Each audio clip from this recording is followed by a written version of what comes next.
सभी परम वंदनीय श्रद्धेय संत चरण, जैन समाज के उपस्थित सभी महानुभाव और आज के इस प्रसंग में यहाँ पर उमड़ पड़ा जनसागर, सबको मेरा नमस्ते, मेरा प्रणाम।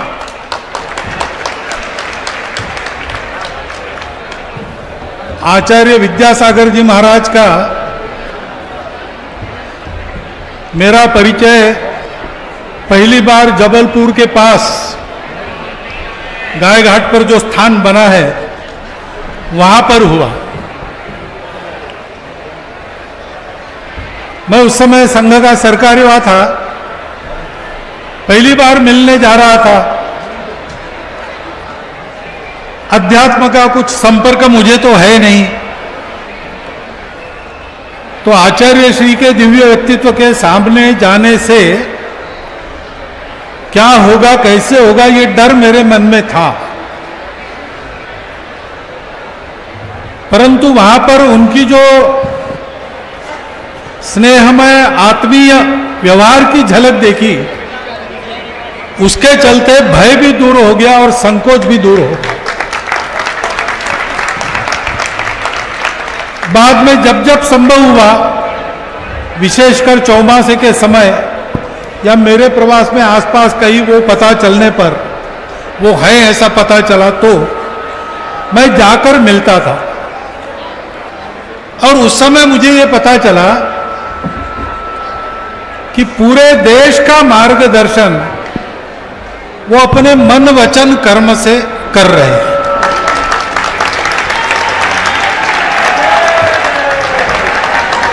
क्योंकि अपने देश की एक विशिष्ट दृष्टि है, अपने देश की एक विशिष्ट प्रकृति और संस्कृति है, और उसको वही यथार्थ में जान सकता है जो अध्यात्म के साधक हो। आध्यात्मिक स्तर में बहुत ऊंचाई प्राप्त करने के बाद जो सत्य समझ में आता है, उस सत्य पर ही आधारित हमारे देश की प्रकृति, संस्कृति, आकांक्षा है। और आचार्य श्री आध्यात्मिक साधक थे और उस सत्य के बलबूते वो संपूर्ण भारत के साथ एकाकार हुए थे। अपने देश में अनेक मतपंथ संप्रदाय है, धर्म है,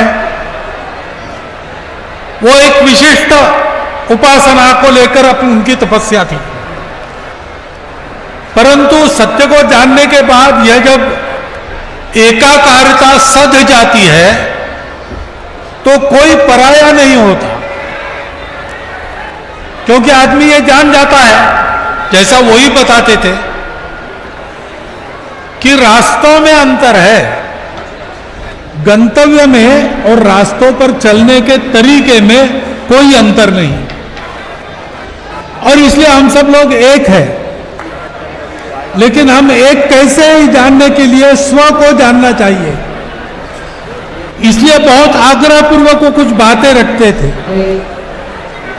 वो कहते थे, भारत को भारत कहो, इंडिया मत कहो।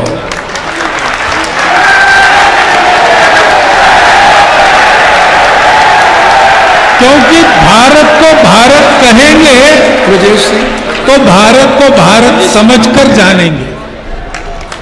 वैसा जानने के कारण अभी मैं डोंगरगढ़ में आखिरी बार उनको मिला तो उन्होंने एक पते की बात मुझे बताई भारत के आर्थिक उन्नति को लेकर।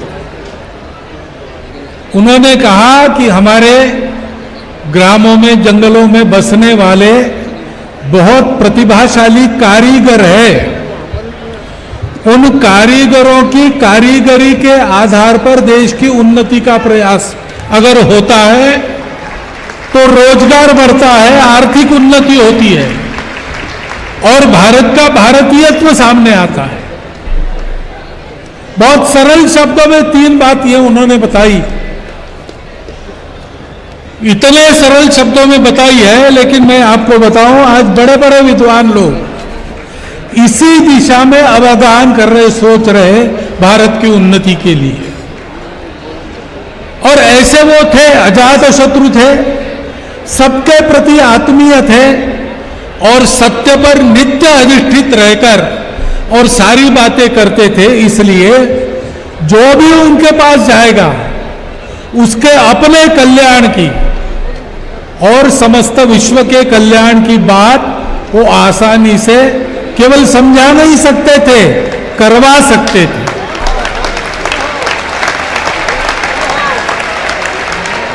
ऐसे लोग अपने देश को मिलते रहे। मराठी में, महाराष्ट्र में एक संत हो गए, ज्ञानेश्वर महाराज। उनकी तपस्या के बाद उन्होंने एक पसाय दान मांगा, वरदान मांगा भगवान से। कविता है उनकी, पसाय दान। उसमें वो कहते हैं कि जो चंद्रमा जैसे शीतल है लेकिन चंद्रमा जैसा कलंक जिन पर कोई नहीं, सूर्य जैसे तेजस्वी है परंतु सूर्य जैसे तापदायक नहीं है, जो सबके लिए सदा सज्जन है, सबके अपने हैं, ऐसे ईश्वर निष्ठों की मंडली हमको सदा मिलती रहे। विद्यासागर जी महाराज उस मंडली में एक थे।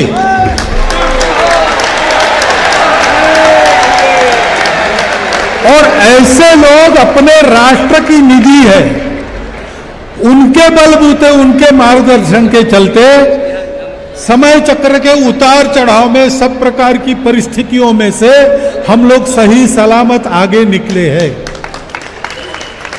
और इसलिए अब वो हमारे आंखों के सामने से अंतर्धान हो गए। अंतर्धान हुए तो ठीक है, सूक्ष्म जगत से मार्गदर्शन करेंगे, परंतु हमको आंखों के सामने वैसा ही एक आचार्य चाहिए। और मुझे बड़ा आनंद है कि आप सब लोगों ने उचित विचार करते हुए